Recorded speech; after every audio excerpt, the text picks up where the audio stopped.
So it leads me now to introduce our two speakers. So we have two for the price of one, which is lovely. We've got Andrew Fielding, who is an archaeologist with a long connection with the AUMB and the history of salt making.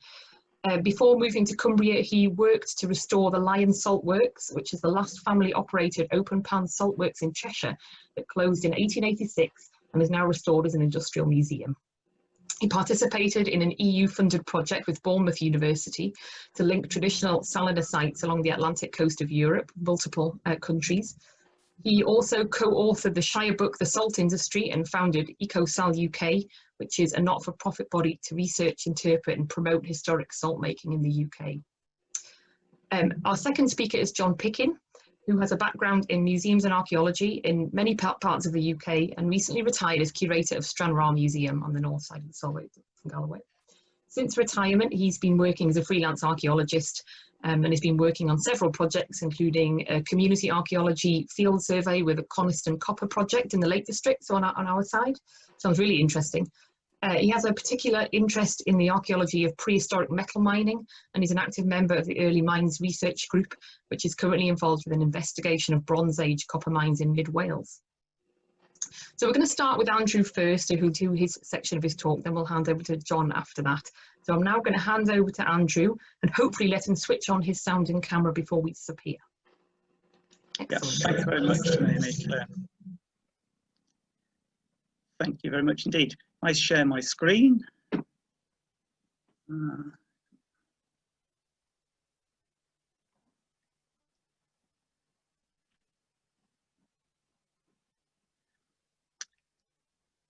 So this short presentation is an introduction to salt making sites on the Solway, and I'm going to be talking about sites along the coast from Whitehaven to Carlisle before handing over to John Pickin, who will talk about the sites on the Scottish side of the Solway. Salt making processes are common all around the world, but each region and each location has its own individual story to tell. And we can start our story with William Brownrigg, who was born in Plumland in Cumberland, and he trained as a doctor and spent time in Leiden in 1733 before coming back to his native Cumberland, where he set up a practice in Whitehaven and worked for Sir James Lowther. As a scientist, he wrote papers on mining and a significant paper to help improve salt making and develop it, basing it on suggestions by John Collins, who published Salt and Fishery in 1682, and also his contemporary Thomas Lambs in Cheshire. Now, given that the present talk we're giving is a webinar due to the coronavirus pandemic, it's worth drawing your attention to his paper of 1771 entitled Considerations on the Means of Preventing the Communication of Pestilential Contagion and of Eradicating it in Infected Places. It was written during an outbreak of typhus in Whitehaven, where he was treating many patients. Unfortunately, a national outbreak didn't materialise, but he made many suggestions for limiting transmissions of the disease, including cutting off all communication between places, persons and things that are infected from those that are free of contagion, and that subsistence and essential items should be provided to those infected, all at the public expense, and that local militias should check that people had proper bills of health to be able to pass between counties, even suggesting that it should be policed by local militia, and that by carrying out these local lockdowns, a national lockdown could be avoided. So, having provided you with COVID-19 safety advice based on advice that was given 249 years ago, we'll move on to what he wrote about the art of making common salt, in which he described 6 ways in which salt could be made, and 4 of them are actually used on the Solway. All required that seawater or brine was to become a saturated solution before it was crystallized into white salt. And as seawater is only 2% salt, you need to increase the saturation to 24% before the point at which crystals will form. His first method was to boil seawater directly. The second was to take it from natural brine springs or rock salt, which is where it occurs in places like Cheshire and Droitwich. The third was to use a partial solar process of using the sun to strengthen seawater before it's boiled to make white salt. And that isn't really used here because we didn't have strong enough sunshine to make that work. The sand washing process, though, was used here, and that extracts salt from dried sands or silt to make a strong brine that can then be boiled. His fifth process was a salt refinery process, dissolving rock salt in seawater or fresh water so that that can then be boiled to make white salt. And his sixth process was a salt on salt process, where salt that's imported from the bay areas of Portugal and France and Spain is dissolved in seawater, where again it's boiled to make white salt.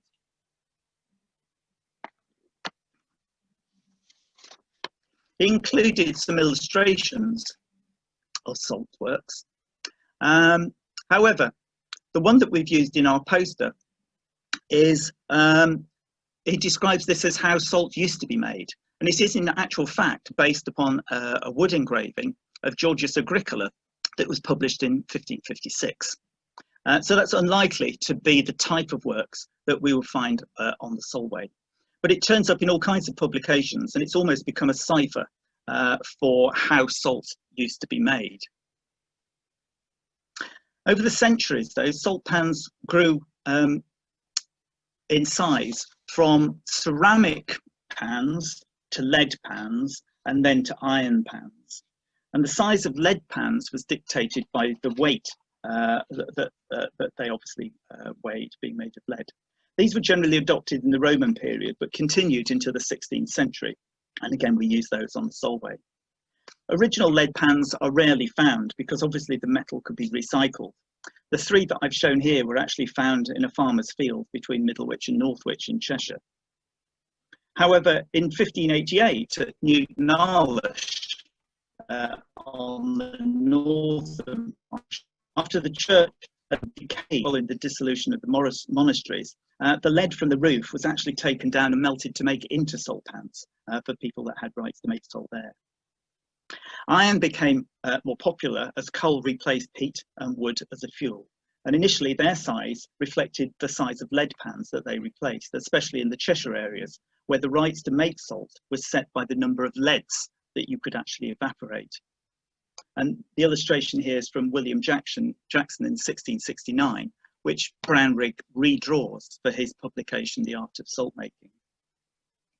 But his main contribution is to try and redesign how 18th century salt pans should look.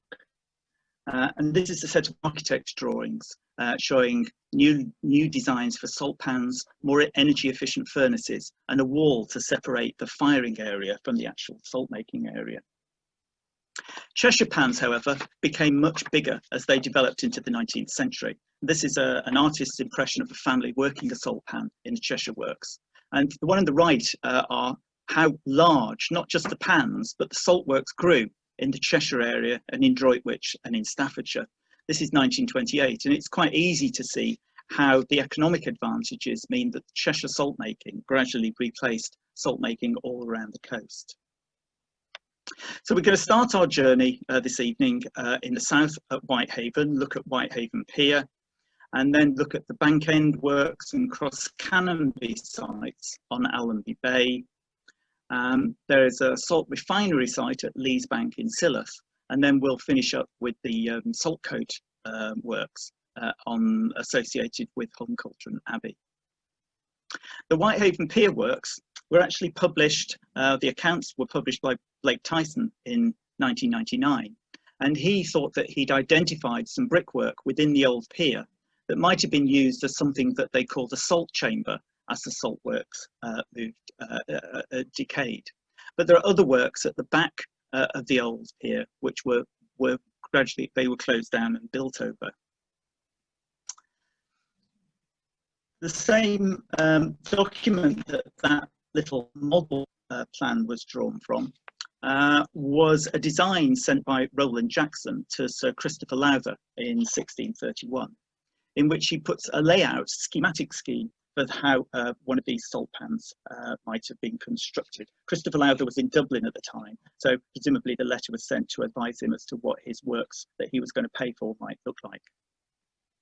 And I put some colour coding here because it defines the salt pans, which are in dark pink. And then there's a brine tank for storing the seawater. There's also, in a pale pink colour, there's a store for bay salt. So to make a salt on salt process by mixing the seawater with in the cisterns that are coloured green and then distributing by pipes. And I've been taking a number of works from this period and making 3D models so that we can see exactly whether or not these plans could be turned into working salt works, and then try and define exactly how they were operated. You can see the blue brine tank here. You can see the green cistern tanks. The seawater is pumped up to the middle tank, mixed with bay salt, which drops down into the lower tank before being pumped back up to be distributed by gravity. And around all of that would be the saltworks building with the warehouses on either side of the salt pans.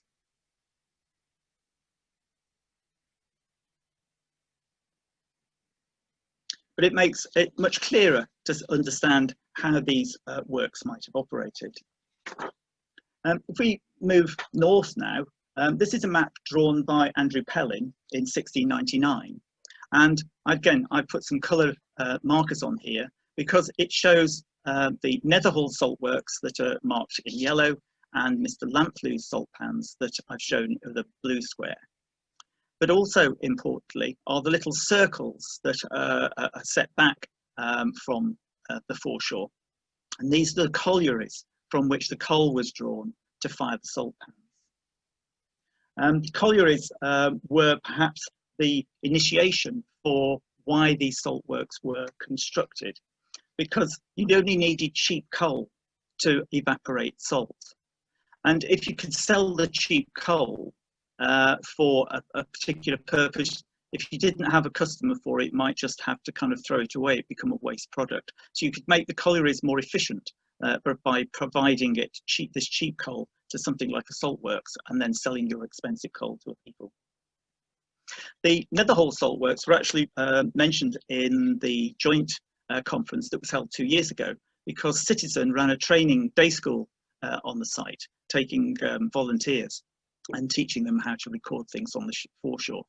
I'd hoped that I might be able to put a plan in here, but unfortunately, because of the COVID restrictions, Citizen couldn't actually pull out the plans that they produced from their storerooms. But with all the changes in the foreshore, this is a site that's well worth revisiting in the future. Just north of that, the Cross Canonby works was also known as Lamplew's works or the Allenby salt pans. The large circular feature that's situated on the seaward side of the road is its most prominent monument within the landscape. But many might remember there being a caravan site located here until it was washed away by a storm in March 1966. And that bad weather meant that there were plans put in place to try and protect the scheduled monument. And in 1985, an excavation was done by a job creation scheme looking at the salt pans, but also the associated houses. There was a well, and they consolidated the footings of the salt houses. But unfortunately, when the cycleway was put through quite recently, it really kind of separated once again these salt houses from the salt pans, and they've gradually become overgrown by nature in subsequent years. But in 1995, the Ironbridge Institute carried out a survey and some documentary research and produced a management plan prior to the installation of the protected gabions to prevent further coastal erosion. And their survey located some timber structures out in the foreshore, suggesting that they were used to provide the brine to the circular salt pans within the site. And their interpretation of that structure was that it was a possible tower that actually pumped the brine up and allowed it to flow down into the salt pans. But recently, further erosion and movement of the sand has revealed pipe structures that seem to have connected these semicircular cutouts that there are on one side of this timber structure.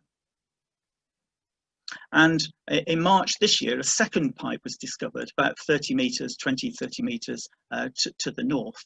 And you can see how it runs up to an area just behind my dog there, that there would have been the brine tank.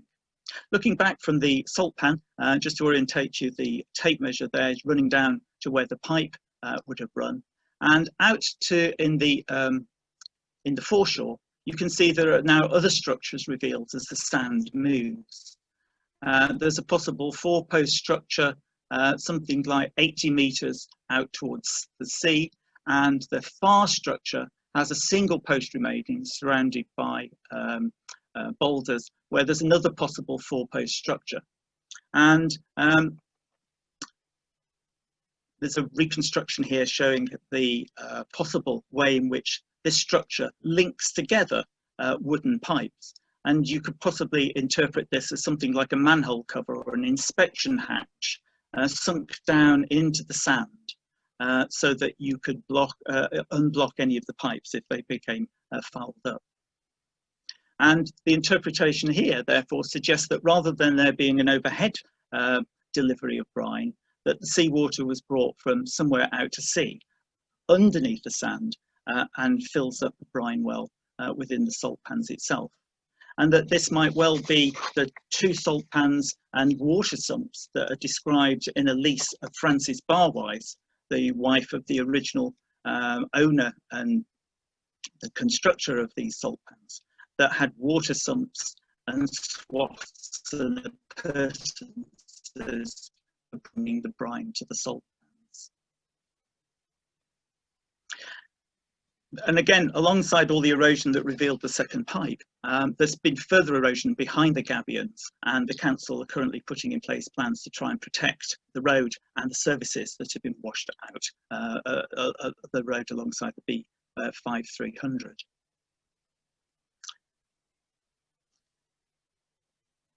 Looking at another site that's been lost to us, Lees Bank Salt Works only operated for about 10 years. And it was associated with the construction of the docks and the harbours at Silloth, and also with the construction of the Carrickfergus rock salt mine, because the salt that was brought in to become part of the refining process didn't come from Cheshire, it came from Ireland. And the Holm Cuthbert History Group have published some photographs of the original chimney for that salt pan and some salt workers' cottages. And looking at the census returns, we can see that Matthew Mann and Twentyman Watson, who were the manager and one of the salt workers there, 10 years after the works opened, they had to find alternative employment within the shipping industry or as agricultural labourers. And that site is just south of the convalescent home and is now being kind of submerged by the shifting sand dunes of the area. East of Silloth, big mix of sites, saltcoat sites associated with Holmcultram Abbey. And the 2013 and 14 survey as part of the Solway Wetlands project identified about 58 sites in this area that were features recording subcircular pools and pits, many with surrounding banks with inlets and outlets for water, and a total of 24 features were interpreted as brine pits. And the survey also recorded 9 sandstone clapper bridges, with 2 in situ complete ones that enabled people to cross the drainage channels across the marsh. And a further bridge was surveyed at Wedham Flow, a raised peat block, which is known to have been the fuel source for brine evaporation by Holmcultram Abbey. All these features lie at the head of the marsh, and further work after this stage 1 survey is required to try and identify the subtle changes in geography and show what relationship they actually have with the head of the marsh. In fact, what salt making processes were actually carried on there. By way of comparison, I pulled up some slides from an excavation in South Lincolnshire in the Wash area, and a whole cluster of 11th, 12th century salt pans lie inside some 2 or many miles inland. But the plan on the right shows the tidal inlets where the Wash came much further inland. And the coastal geography here would be very much like the Morecambe Bay area.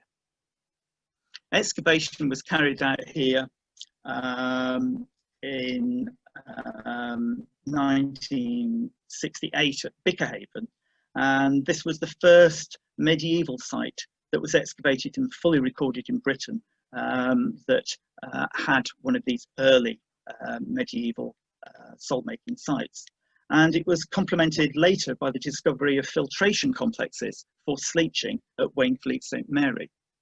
And I'll show you a picture of that in a moment, but a description of the way in which these filtration units were used is described by John Monipennie in 1612, where he says that country people gathered up sand within the floodmark and brought it to the land, and that they cast the sand into certain devices, causing water to run through the sand into a hollow pit made to receive the water, and that the salt water was then boiled in little vessels of lead. And the excavations by McElvoy at Wainfleet St Mary found many of these devices in which the salt sand was put into a box lined with peat and straw, and as you washed the salt out of the sand, the brine liquor was collected into an underground clay pit. Now, in a paper given by Richard Sharp in Carlisle in 2005 called in Cumbria 1092 to 1136, he speculated that peasant settlers were sent by William Rufus from South Lincolnshire and they settled around Carlisle. And he linked them to lands around Spalding, close to the Bickerhaven site, that was under the control of Lucy, daughter and heiress of Theobald of Lincoln. And she was then married to Ivo Talbois and Ralph Miskin. And perhaps some of these workers that they brought up from Lincolnshire were the original salt makers of the salt coats on Solway. Brownrigg also describes the sleeching process, and he links that to the extensive works at Mont Saint-Michel. And it's this area of Normandy that Hugh of Avranches comes from, who becomes the Norman Earl at Chester, another salt-making area. But he says that this kind of process was carried on at Wywater and Meathop in Lancashire and Milnthorpe in Westmoreland and at Ulverston. And he describes how the topography of the high tides enabled it to only be covered at high spring tides, so that the salt could crystallize out in the sand, and that sand could be collected to make strong brine.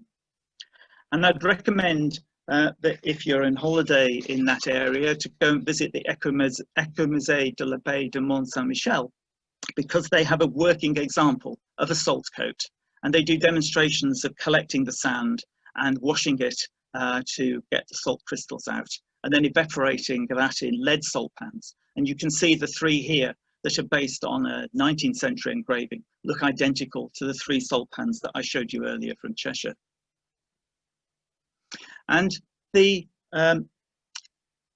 geography of the Solway and the geography of Morecambe Bay is quite different to the Atlantic Irish Sea facing coasts at Allenby Bay and at Whitehaven. And we can see on the left the difference between the tidal range and the tidal flow patterns at Allenby on the left-hand side of the graph, and the tidal range and the flows at the River Esk at Redkirk Point. And the configuration of the Solway is constricted east of Bowness. It's the phenomena that cause the tidal bores. And we can see that that allows a greater amount of time for the sands to dry out during low water, and then be dissolved as the tide comes in at high tide. And as the flat sand is receiving the tide as it comes in, it dissolves the salt that's within the mudflats and creates a hypersaline solution that gets pushed up into the top head areas of the marsh, which is where all the salt pans are, particularly in Morecambe Bay.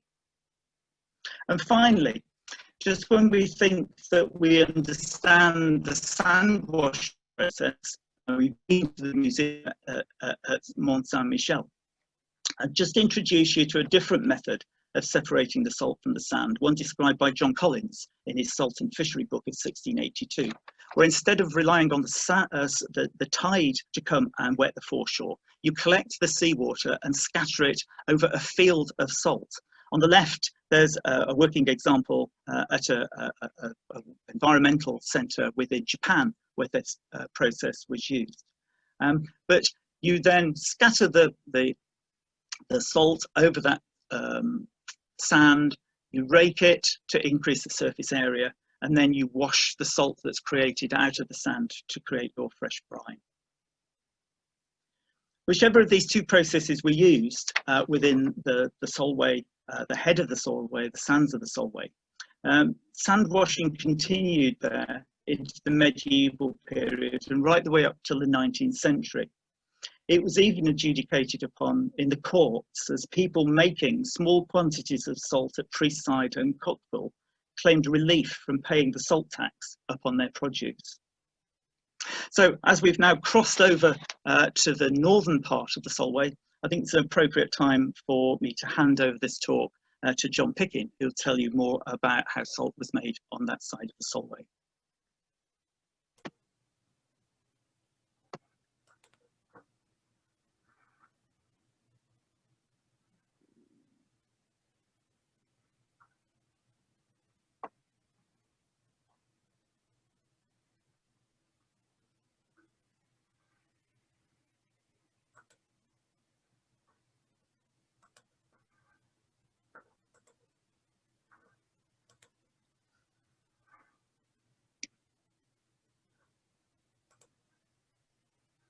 Aha, we have the technology. Thank you, Andrew. Yeah, well, I'd like to look at the archaeological evidence for salt production on the north side, the Scottish side of the Solway. Unlike Cumbria, salt was never a significant role in the history of Dumfries and Galloway. Don't listen. Yeah. Oh, but salt making was an interesting if small rural industry, and it just left us with an important and sometimes enigmatic archaeological legacy. Now, bear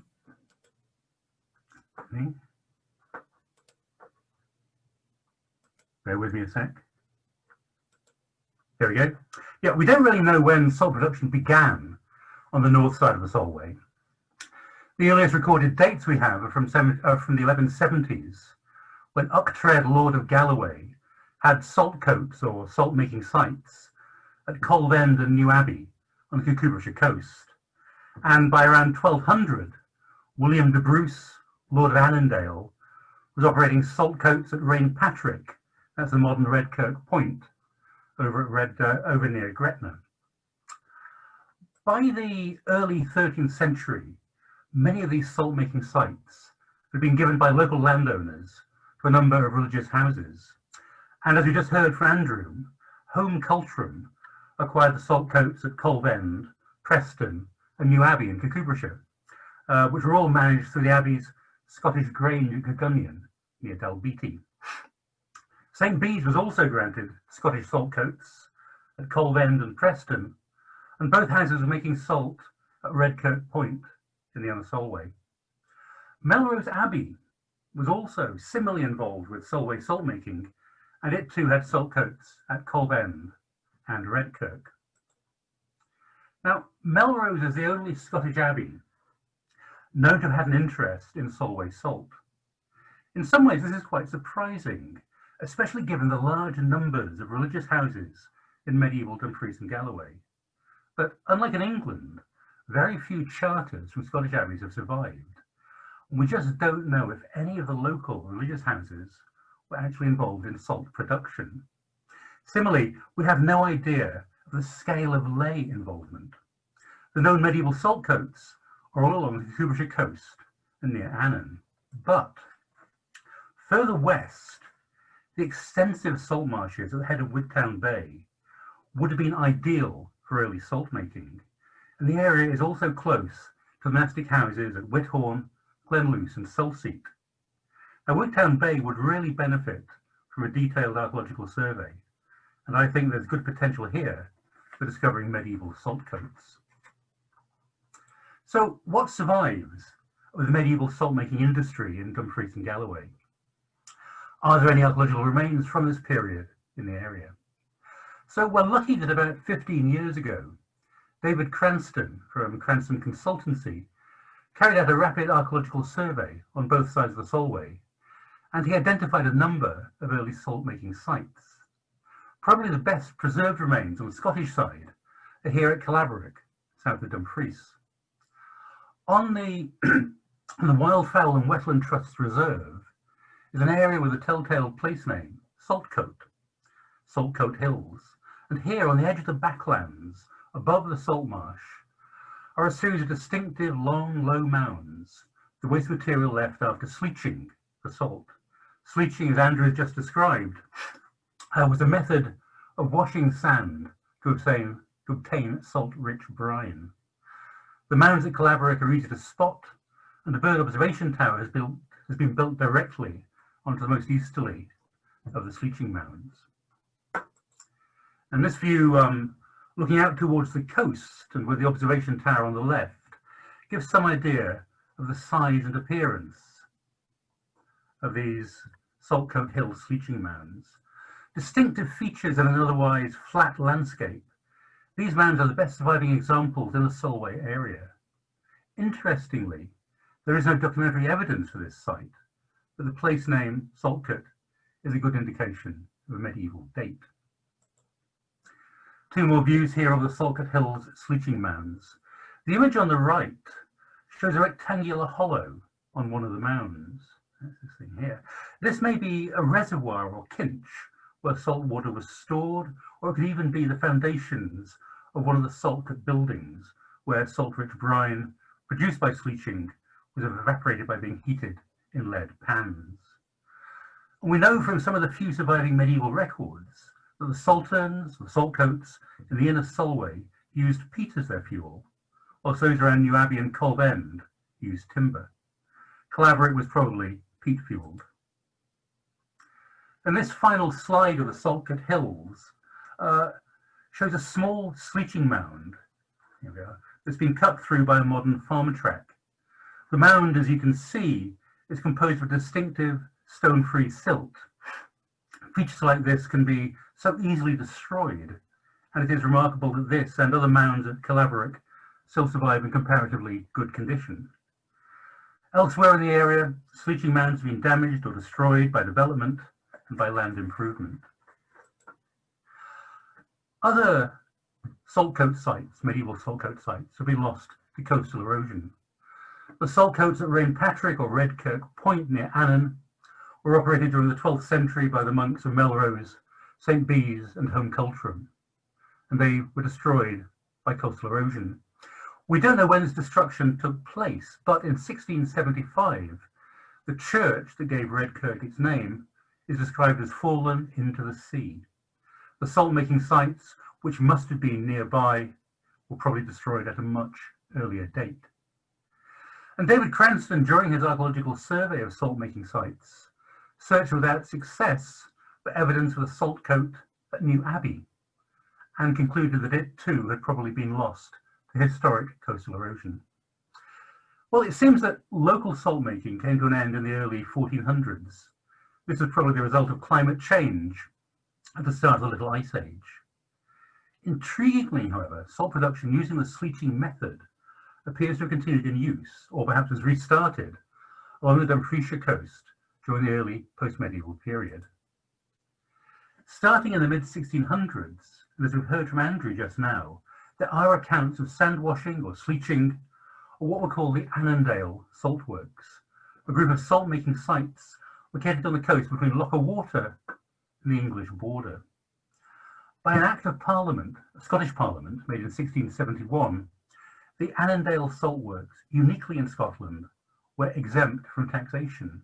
And this exemption probably allowed salt working to continue as a small, seasonal craft industry. Local manufacture ceased with the abolition of the salt tax in 1823, an event that opened Scottish salt works to English and foreign competition. Unfortunately, there is little surviving archaeological evidence for the Annandale salt works, especially in the Ruthwell area, which we know was the centre of 18th century production. There is, however, pardon me, an unusual site situated on the Sark Foot salt marsh, a few hundred metres east of the River Sark, which here forms the border between England and Wales, England and Scotland. This is another site found by David Cranston. The Sark Foot site comprises a small, isolated sleeching mound, measuring some 30 metres by 50 metres and standing less than 1 metre high. On the top of the mound are a number of sunken features, possibly the remains of water tanks or buildings. The interesting thing is that this site lacks any historical records and was completely unknown before David's survey. Is it the only surviving evidence we have for one of the post-medieval Annandale salt works? Well, by the 17th century, nearly all the sites on the Scottish side of the Solway were making salt by boiling seawater. And as Andrew mentioned earlier, in this process, seawater was collected in a tidal reservoir or bucket pot and then taken to a pan house where it was evaporated in an iron pan heated by timber, peat or coal. The salt tax returns and evidence from place names and historic maps show where these post-medieval salt works were. And as you can see from this slide, the vast majority are way over in the Rins of Galloway. So let's look at the archaeology of these post-medieval salt works. Often the only thing that survives is the rock-cut bucket pot where the seawater was stored.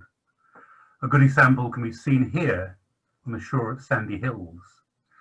There are no surviving records for this salt-making site, but ruined salt pans are marked here on John Ainsley's 1797 map of Recuperature. Of the rest of the salt works, nothing survives. And if you remember those photographs that Andrew showed of the Breton salt works, some of the salt coat houses were fairly ephemeral structures. But the best preserved of the post-medieval salt works on the Scottish Solway is here at Galdenoch on the west coast of the Rins. It's some 2 miles from the village of Laswalt and about 8 miles west of Stranraer. Now, this wonderful building is Galdenoch Castle, tower house built in the late 16th century for the local landowning family, the Agnews of Lochnaw. In 1640, the then laird, Uchtred Agnew, made a contract with one of his tenants, Alexander Osborne, to establish a salt works on the coast of Galdenoch. The laird gave Osborne an acre of ground and the right to cut peat for the salt pans. As far as we know, all the salt works in the Rins were fuelled with peat. This is in marked contrast with the salt works on the Scottish east coast and also those on the Cumbrian coast, which used coal and were located close to coal mines. The Galdenoch works themselves are located on the north side of the aptly named Salt Pans Bay. And the archaeology here is quite remarkable. In addition to features associated with the salt works, there are the remains of a small farmhouse, some fields, and encircling a rocky coastal stack here, there are the massive stone ramparts of a late prehistoric fort. And here on this map, you can see the outline of the fort. Here are the salt works, and here is the farmhouse probably built on the site of earlier salt works buildings. The most obvious building at the site is this 2-compartment stone structure, probably built originally as housing for the salt workers. It was described in 1791 as the 2 dwellings of the salt pans, valued at £2 sterling. Salt production here may have been a seasonal industry, the tenants combining salt production and peat cutting with subsistence farming. And some of the small boulder-walled fields enclosing areas of lazy bed cultivation, can still be seen. In 1688, the tenant operating the Logan Salt Works, also in the Rins of Galloway, had the right to remove 3,000 loads of peat a year for his salt pans. I'm assuming that the term load refers here to a cart load. This is a huge amount of peat, and similar quantities must have been used at Galdenoch. The extensive peat deposits of the Rins may be one of the reasons for the concentration of salt works in this area. And here is a quick picture of the pan house. It survives as a raised rectangular earthwork and appears to be divided into two separate spaces, one for the salt pan itself and the other as a fuel store and working area. In 1791, the lease for Galdenoch mentions a pan house, a peat house, and what is described as a large hole digged in the rock. This is the bucket pot, and it still survives as a rock cut feature just below the high tide mark. Galdenoch appears to have been the longest lived of the Rins peat-fired salt works, and production continued into the early years of the 19th century, perhaps surviving until the 1820s and the abolition of the salt tax. About 1 mile south of Galdenoch is the little known but intriguing site of Drumwisley. Perched directly on the edge of the cliff is a large rectangular stone building. Nearby are the remains of a small store-like building and the foundations down here of a turf wall structure. The site, which has been interpreted as a small farmstead, is shown as a ruin on the first edition Ordnance Survey map of 1849. The main building, built on the lip of a cliff, is in a bizarre position for a farmhouse, and would have been open to the worst of the storms blowing in from the North Channel. But it is the perfect site for a small salt works, and there's a natural tidal bucket pot at the base of the cliffs. The floor of one of the two rooms of the building is about 1 metre higher than the other, and has traces of a subfloor channel or flue. This would be a very unusual feature in a farmhouse, but makes sense if the raised compartment is actually a pan house. So I wonder if Drumwisley is a previously unrecognised salt works. There has been very little investigation of the salt industry in the Rins, and further archaeological survey in this area could produce some very interesting results. So I'd like to finish this section by looking at the Rascarroll salt works, surveyed last year by volunteers from Scape. This part of the Cucubershire coast was the scene of a number of small industrial enterprises, including coal and copper mining, stone quarrying, and millstone making. And tax records show there was a salt works here in 1716. The archaeological evidence for the salt works is a semicircular boulder wall created to create a large bucket pot or tidal reservoir. Nothing else survives, and it must be assumed that the rest of the salt works have now been destroyed. Now, as I mentioned earlier, all the local salt works had closed by the 1820s, but at Rascarroll there's an intriguing record that suggests salt production may have continued much later.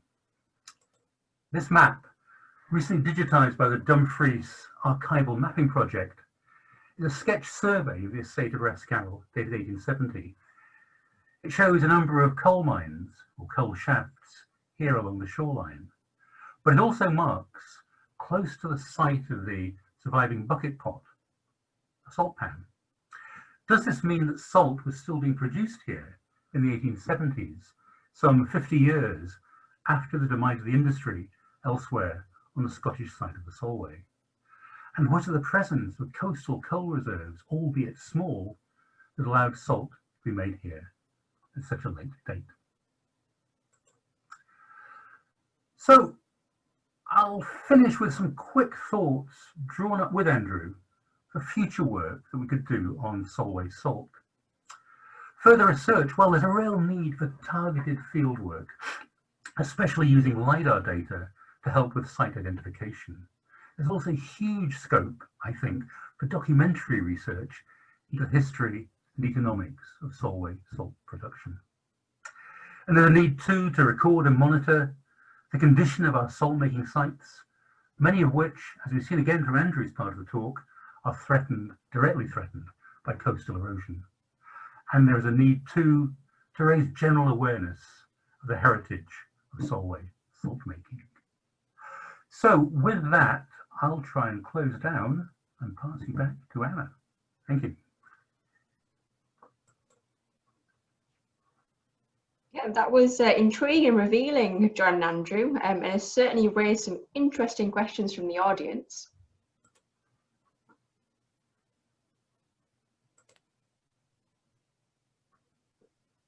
Do we have Andrew? Yep, I'm here. Great. All right, so the first question is from Kim. Is any salt still being produced or harvested on the Solway today? On the Scottish side, no. No, Okay. not here. Though I have heard that I've had enquiries in the past from a farmer in Dumfries and Galloway who was interested in diversifying part of their farm and making salt. There's a lot of entrepreneurs making salt in other parts of Scotland, Skye, and there are new people coming in. In Ayr, there's actually a brine graduation tower where instead of using ponds to strengthen the brine using the sun, you cascade the seawater down thorn bushes. It's a process that's been used in the continent since the medieval period. But the works that have been set up, you can visit them now, you can buy salt from them, but that is unique in Western Europe, I believe, to actually have a graduation tower that's still making salt. Oh, great. Next question is from David. How important was salt making to the local economy compared to, say, agriculture or fishing? I think on the Scottish side, it was very, very low key. It was, just a very small rural industry, and even at its height, probably only employed handfuls of people, no more. I think on the Cumbrian side, it was very different. I think some local landowners that had knowledge of what other people were doing in other parts of the country, but I think that they were more kind of private ventures rather than proper industrial businesses. People were encouraged during periods at which we were fighting Europe, and there were less ability to import salt from Spain and France. There was people were encouraged to make salt, but once the wars were over and it was easier to import salt from overseas, most people did that rather than go to the effort of making it themselves. And Lowthers, they were trying to get into the Irish market because lots of ships provisioned their overseas voyages in Ireland to try to avoid taxes on cattle and taxes on salt. But he found that he couldn't make his salt as cheaply as they could in Cheshire, and so really eventually just gave up. Right. So from Christine, is there any evidence of salt making at Bank End or Cross Canonby by the Romans? I always assumed they were medieval. Yes, they are medieval. We have no early salt making sites that we know of at the moment that are earlier than the medieval period. I think probably because the Roman wall is, because it has the World Heritage Site and everybody thinks the Romans therefore would have been involved in salt making, that they had the best ability to bring salt in from Europe, and most of the Roman salt works are really out in the nicer weather on the east coast and down on the south. Where we looked at the salt making sites around the Wash, there's a huge historical development from the pre-Roman period to from the Iron Age to the Roman period to the medieval that we just don't have here. It's not to say something might not turn up in the future. Steve Sherlock in the Tees Valley has recently uncovered a site that he thinks might be Neolithic, which would be the earliest. It would predate our earliest Bronze Age sites for salt making by 2,000 years.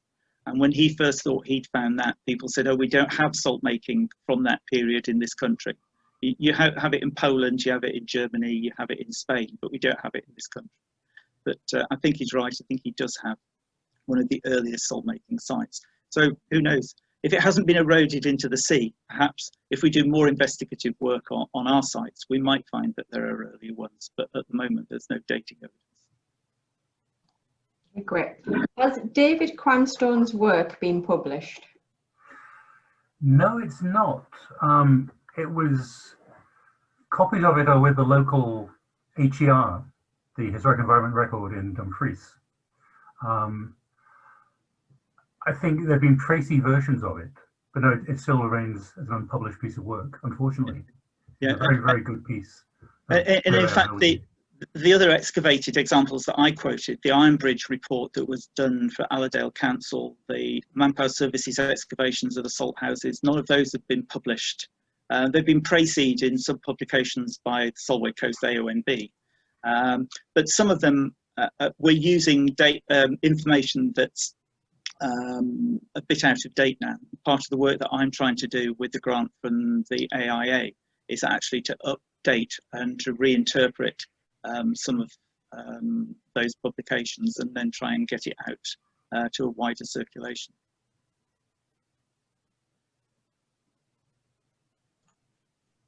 Okay, from Alan, the satellite view of the salt courts at Drigg and Carlton shows a rectangular marking. Is this linked to Calder Abbey?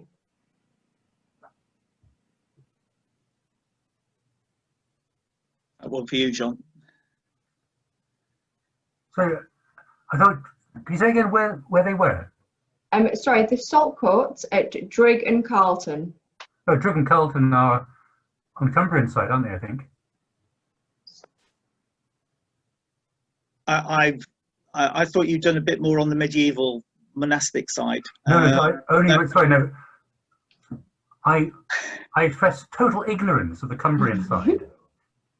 Yeah, no, they're not sites that I know too much about either. I think you've got a joint ignorance here. We don't know. That's good. No problem at all. So Kim, from Kim, has anyone ever looked into recreating some of the methods locally, such as for a living museum demonstration? No, I did one demonstration for the Solway Wetlands project, but that was for the volunteers that were doing the field walking 3 or 4 years ago. But it's something that I think that we could suggest that we could do in partnership, perhaps on both sides of the Solway, in part of the future work that we were suggesting. Mm-hmm. Okay. I think certainly the sand washing would be very interesting to experiment. Lots of people up and down the country do demonstrations of evaporating seawater or evaporating brine in the Cheshire area, but actually collecting or washing crystallised salt out of sand is something that I don't think anybody's done in this country. No. And I think that at a local level, we've got such very, very good records of how it was done in the Ruthwell area in the 18th and early 19th century. You can use those to replicate some of these processes. So yeah, I think it's a very good idea. And I would imagine also attract a lot of interest. And if we're talking about this idea of just trying to increase awareness of Solway salt, that'd be a wonderful way to get public involvement. Okay. From Bruce, given the scope of the Roman settlement of the area on the south coast of the Solway and the importance of the salt to the Romans, is there potential for finding evidence of Roman salt making there? There may be potential, but I'm not sure. I think that the Romans, they had these good salt making sites in Cheshire, for instance, and on the southeast, and their communications and transport was so good that I think that it's unlikely that within this kind of border frontier they would actually have made it here. I think it was too unsettled. Okay, great. From Donald Gibson. Oh.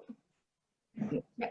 What was the level of tax imposed on salt produced locally compared with the imported products in the 17th, 16th century? I think, and I'm going to defer here to Andrew's greater knowledge, I think the Scottish tax was different from the English tax. Is that right, Andrew? Yeah, in fact, at the Act of Union, salt was something like the 4th point on the agenda for joining England and Scotland together. It was so important. And that was all, I can't tell you offhand what the exact rates are, because they do change. But on the Scottish side, lots of things were different. For instance, salt workers working in salt houses were tied to their occupation. So if you became a salt worker, then you worked for the salt master, and you weren't allowed to change your trade. You had to work there. The soldiers that were captured at Dunbar and moved down to Durham, some of them were actually taken and moved to making salt on Teesside, because that was their trade.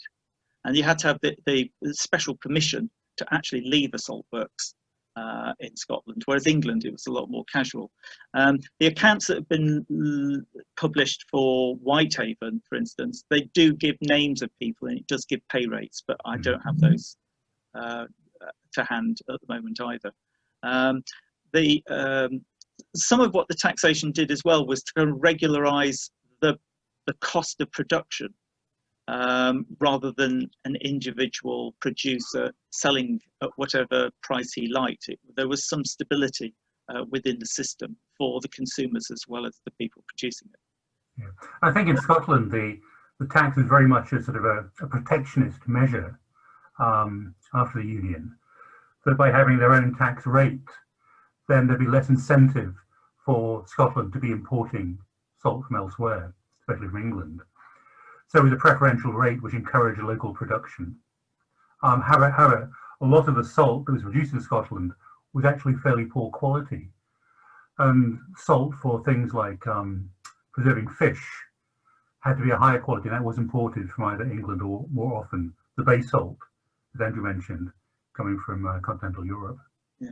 And there was also a huge amount of salt works on the east coast of Scotland. And that was actually because markets were stronger in the Baltic. So, and you had a lot of collieries there as well. So you had the fuel, you had the ports, you had the ships, and you had the customers for either salting fish, or you had an overseas market that you could sell it to, which you didn't have. It wasn't as great on the west coast. No, I think when you're talking about the Scottish salt industry as such, certainly in the post-medieval period, you're talking about the Firth of Forth, the east coast. What was happening in Galloway and Dumfriesshire was almost an aberration. You know, it was a little one-off rural industry, and had no effect on the larger Scottish economy at all. Okay, great. Do you think people would have got lead poisoning from the salt made using lead pans? Potentially, yes. I've actually made some lead salt pans and made salt in them. We had the salt tested at British Salt.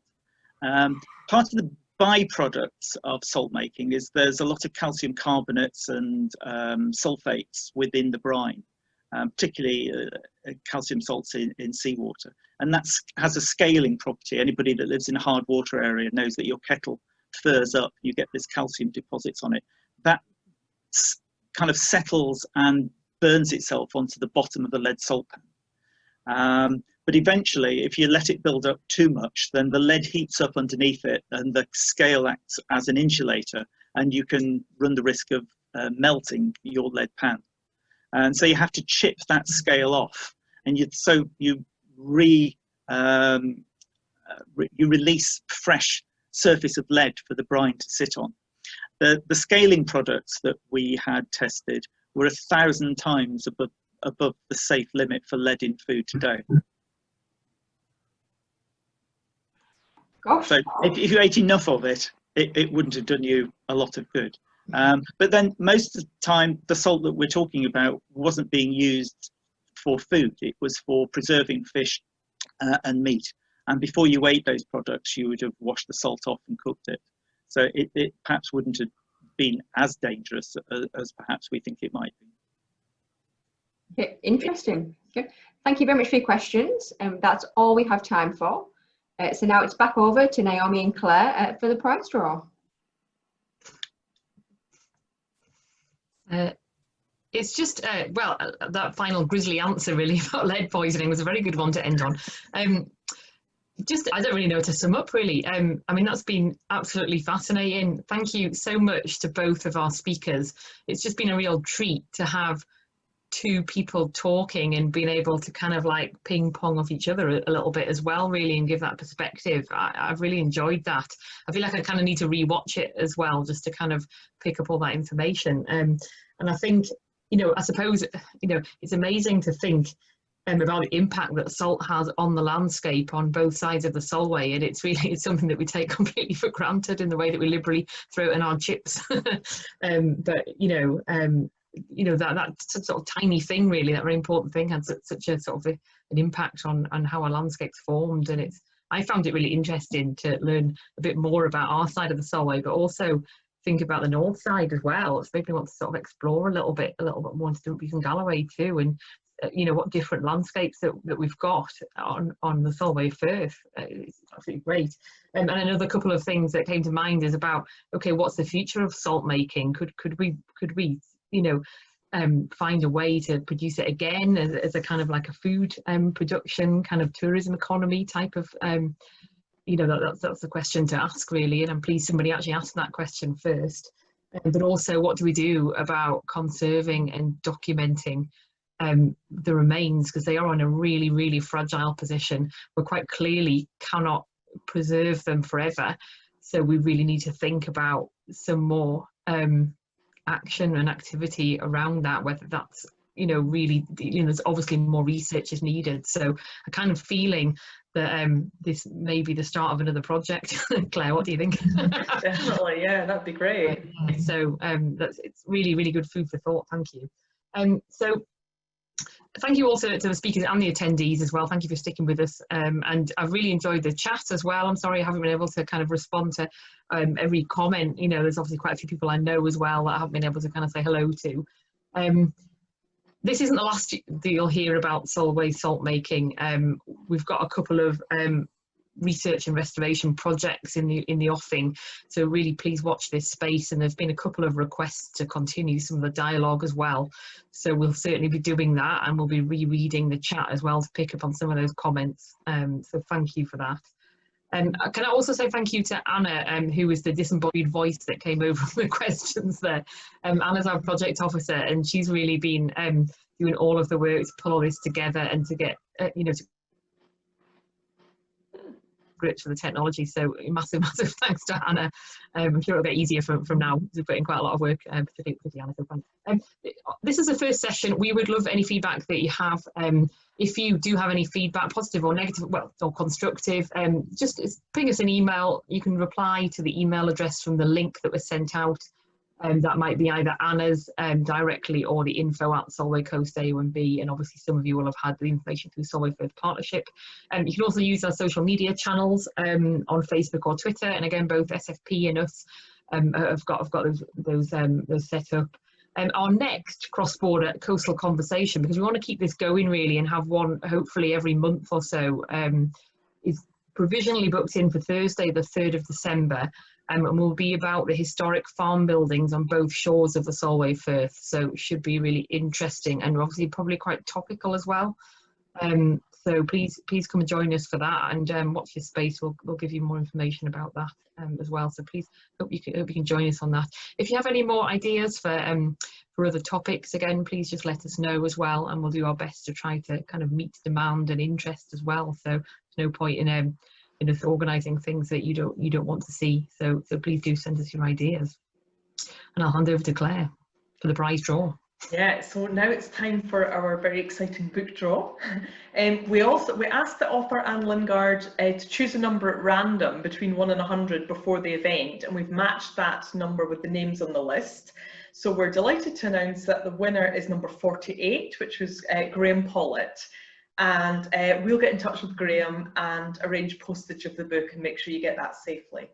So, and just to finalise, the other event that's coming up soon is next Friday. We have the Solway Firth Partnership AGM, again via video conferencing. So if you're interested in joining us, please visit the Solway Firth Partnership website, and all the details are on then.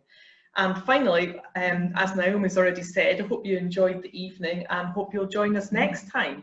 And normally we'd say have a safe journey home, but actually you're all at home, so you don't need to go anywhere. So we'll just say bye and thanks for joining us. Enjoy the rest of your evening. Yeah, goodbye. Bye.